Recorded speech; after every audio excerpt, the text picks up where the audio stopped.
everybody, welcome back to the Blink Weekly Newsletter 101s with Bianca Lager. I'm Bianca Lager, and I help leaders navigate through tricky career conversations and business moves. Let's dive into this week's submission. I'm not sure how to describe this problem, but I will try because I'm really at a loss. My boss seems to not live in reality. He is the CEO and the company is doing well enough, but it's like we aren't allowed to challenge or question decisions in a real way. He will lead a discussion and sort of give lip service to a discussion around a challenge, but you can tell it's like he's just doing it because he's supposed to, and not because we're finding the best solutions. He also completely expects the team to be positive and gung-ho even when things get tough. I don't know, there's just this feeling I get that I just have to smile and put a mask on issues that we could probably work out if we could just get real. Our other leaders I've talked to agree, but we're stumped as to how to actually approach this with him. For context, I'm no rookie and I can handle tough convos, but I'm not sure how to handle someone who avoids reality in such a consistent way. Any advice?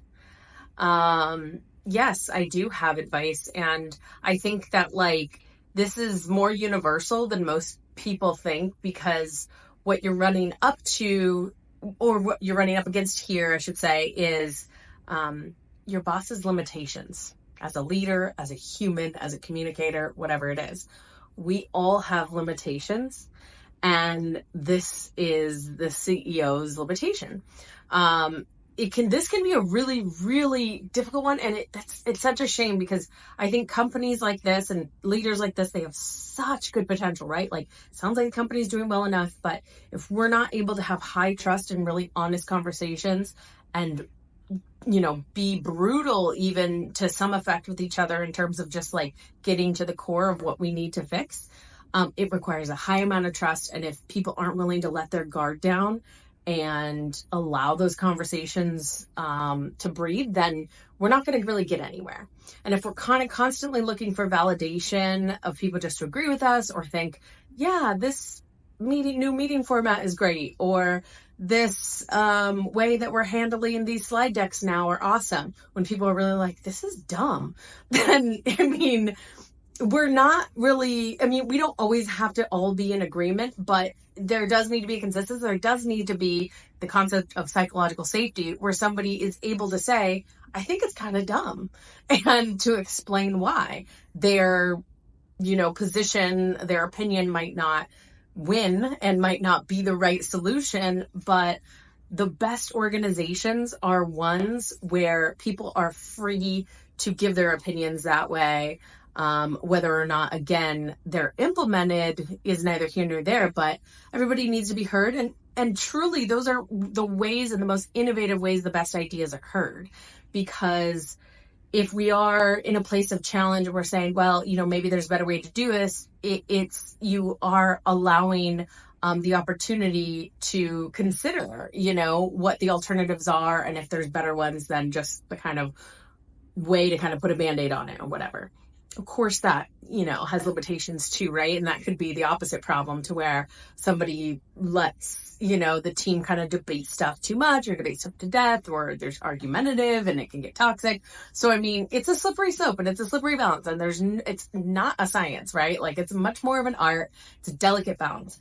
But I think the extreme ends on both sides of that is, you're somebody who has that toxic positivity, or the toxic kind of negativity, or just kind of constantly argumentative and questioning. Now, the toxic positivity, or at least that kind of idea that we're supposed to just put a shine on everything and make it sound good and look good, super common, I think. I think it's really easy for us in business to default to hey, Q4 is looking good, and blah, blah, blah, even though there's all these very real challenges right in front of us and right in front of our team that we do have to address. Positivity isn't about always just saying everything is great. It's about looking for the opportunity in the challenges and looking out for each other as you work through those challenges, right? So it's not necessarily like, this is great, this is working. Everything can't always work. The experimentation and the innovation of building better team processes, it's a constant fluid situation. So, I think that like the idea that we always have to put a smile on and say everything is great is really tough. It's really, really a tough problem, and it's hard to address. Now, okay, that all being said, right? Like, we've identified like what the outcomes of this problem are and exactly why this is not an ideal situation for any leader, whether you're the CEO or whether you're running a customer service team, or you're not even running the team and you're just a teammate, but you want to show some leadership. Being the person in the room who's just always putting the positive spin, it's kind of lazy. Basically, it's a lazy thing to do, and it's a lazy way to get attention. Now, it might feel like that's what you have to do to like basically kiss the boss's ass.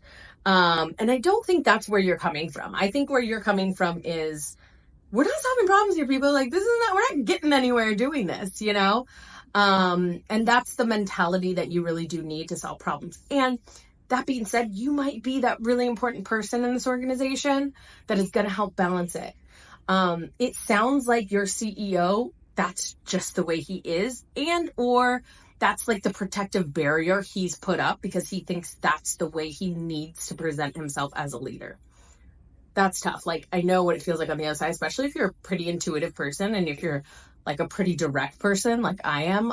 Those type of people are always tough for me because I'm like, can we just get real? Can we just like be honest? Like, I prefer directness and brutal honesty like over everything, but not everybody is like that, and people want to be a little more tactful and a little more kind, and there's a lot to be said for that. But again, it just kind of puts you in the loop of like, well, we're not actually producing anything here. So, I suggest a couple different approaches here. One, I would say, don't lose sight of your instinct and your gut to, question and to really have some of those challenges inside. Everybody needs a balance in their team of somebody to be able to do that. And you might just want to have like a conversation, like, go offline with your CEO and, just casually kind of bring up like, hey, by the way, like, I just want you to know that, like, if you feel like I'm challenging you or challenging the, like, good of the business, I want you to know, like, here's where I'm coming from, and this is the intent that I have. And I want you to know that, like, I believe in us and I believe in this business. And, the reason I have this challenge is that I think it's important for somebody here to play that role. And I'm kind of happy to fulfill that role. But I don't want you to feel attacked, and I don't want anybody else to feel attacked. So keep me in line, in balance, to make sure that I'm not becoming overly brutal and cruel or mean, So I think that's a great conversation to have, just kind of like lay it out and really do it when you're not like in the heat of the moment, and just kind of like, hey, by the way, like, kind of want to talk about something, and you sound like you prefer directness, and that might be a great way to do it.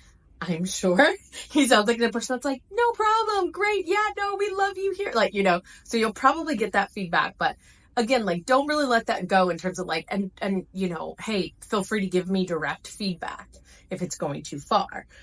They might be more comfortable criticizing you in an email or giving you construction criticism in a way that's a little more non-direct. They just might be that type of person. So offer, that as like a, hey, can you help me with this? And I think that will really help kind of frame your intention, but also like, put your positioning as like maybe the person that's going to help balance these issues in context. And honestly, I would probably have this similar conversation with everybody, whether you do it in a group format or like, if you're in like a leadership meeting, especially, just be like, hey guys, like, I really, think it's important that we, foster, these kind of conversations. It also, might be one of you might needs to be the filter for him, right? It might be somebody communicates with him really well. And so as a group, have those tough, challenging conversations without him in the room. As a matter of fact, sometimes that's best.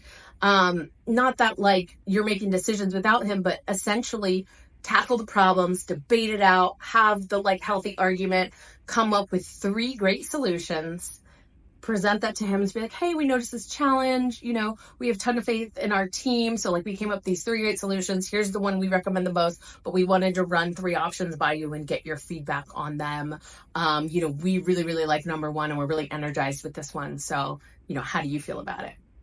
Great way to frame something to somebody who kind of tends to be a little toxic positively, because you're basically saying like, hey, like, this is great. And we're on that same kind of optimistic path.